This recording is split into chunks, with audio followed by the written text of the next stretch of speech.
حضرت سلیمان علیہ السلام حضرت داؤد علیہ السلام کے بیٹے تھے۔ آپ کا ذکر قرآن شریف میں سورہ بقرہ، سورہ انعام، سورہ انبیاء، سورہ نمل، سورہ سبا اور سورہ سعد میں آیا ہے۔ ایک دفعہ کا ذکر ہے کہ آپ نے پرندوں کی حاضری لی تو اس میں ہدہد نظر نہیں آیا۔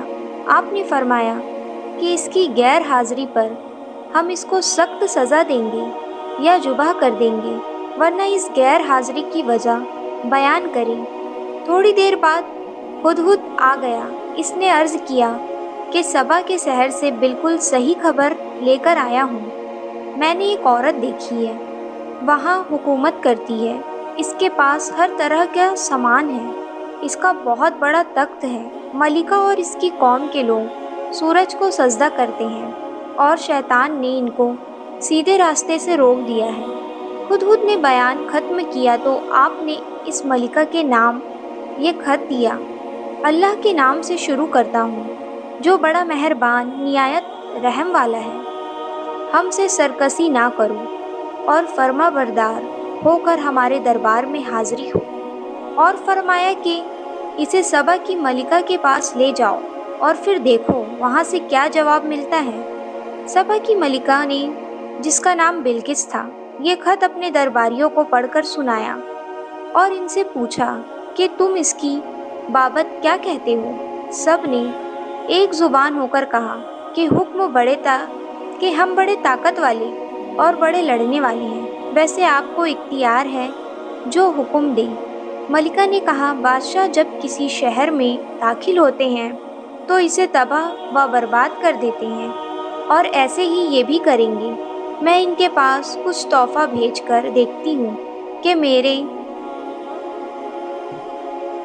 درباری کیا جواب لاتے ہیں۔ جب ان کے درباری تحفہ لے کر آئے تو حضرت سلیمان نے فرمایا، تمہارے تحفے تمہیں کو مبارک ہو، تم انہیں واپس لے جاؤ۔ جب درباری نے واپس جا کر بلقیس سے حضرت سلیمان علیہ السلام کی باتیں کہیں تو وہ دربار میں حاضر ہونے کی تیاریاں کرنے لگی۔ ان کے درباری کے واپس جانے کے بعد حضرت سلیمان نے اپنے دربار والوں کو حکم دیا کہ ملکہ کے تخت کو ہمارے پاس لا کر حاضر کرو۔ ایک بڑا دیو بولا کہ میں اس سے پہلے کہ آپ دربار سے جائیں آپ کی خدمت میں پیش کر دوں گا۔ اگر ایک شخص اور کہ جس کو اللہ نے کتاب کا علم دیا تھا، اس نے کہا کہ میں آپ کی آنکھ جھپکنے سے پہلے تخت لے آؤں گا، چنانچہ آپ کی خدمت میں پیش کیا گیا تو آپ نے فرمایا، میرے اللہ کا امتحان ہے کہ اس کا شکر ادا کرتا ہوں یا نہیں۔ بہرحال تخت کی صورت بدل کر بچھا دیا گیا اور بلقیس آ گئی تو اس سے پوچھا کہ تمہارے تخت بھی ایسا ہی ہے؟ بلقیس نے جواب دیا، یہ تو بالکل ویسا ہی ہے، اور ہم تو پہلے ہی آپ کی شان و شوکت اور قوت و طاقت کو جانتے تھے اور آپ کو مان گئے تھے۔ جس چیز کو یہ اللہ کے سوا پوچھتی تھی، اس نے اس کو اب تک سلیمان کے پاس آنے سے روک رکھا تھا۔ پھر بلقیس سے محل میں جانے کو کہا گیا۔ جب اس نے حضرت سلیمان علیہ السلام کا محل دیکھا جو شیشے کا بنا ہوا تھا اور معلوم ہوتا ہے کہ پانی سے بھرا ہوا ہے، بلقیس اس میں سے گزرنے کے لیے اپنے پیچے اوپر اٹھا لیے اور اپنی دونوں پنڈلیاں کھول دی۔ حضرت سلیمان علیہ السلام نے دیکھا تو فرمایا، یہ محل ہے جس میں شیشہ جڑے ہوئے ہیں۔ غرض جب بلقیس کو اپنے مذہب کی غلطی معلوم ہوئی تو پکار اٹھی، اے اللہ، میں نے جو اب تک کتنی مدت تک سورج کی پوجا کی اور میری وجہ سے میری قوم بھی اس کو پوجتی رہی، تو میں نے اپنے اوپر ظلم کیا۔ اب میں سلیمان کے ساتھ تمام جہانوں کے پالنے والے پر ایمان لاتی ہوں۔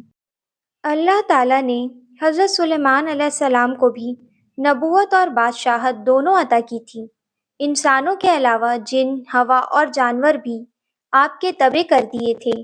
آپ ان سب کی بولیاں بھی سمجھتے تھے اور بولتے تھے۔ آپ کے زمانے میں بنی اسرائیل کو بہت بڑائی حاصل ہوئی جو اس سے پہلے کبھی نہ ہوئی تھی۔ حضرت سلیمان علیہ السلام بھی باوجود اتنی طاقت اور سلطنت کے اللہ کی یاد میں مشغول رہتے تھے۔ ان کو دنیا کی بڑی سے بڑی چیز۔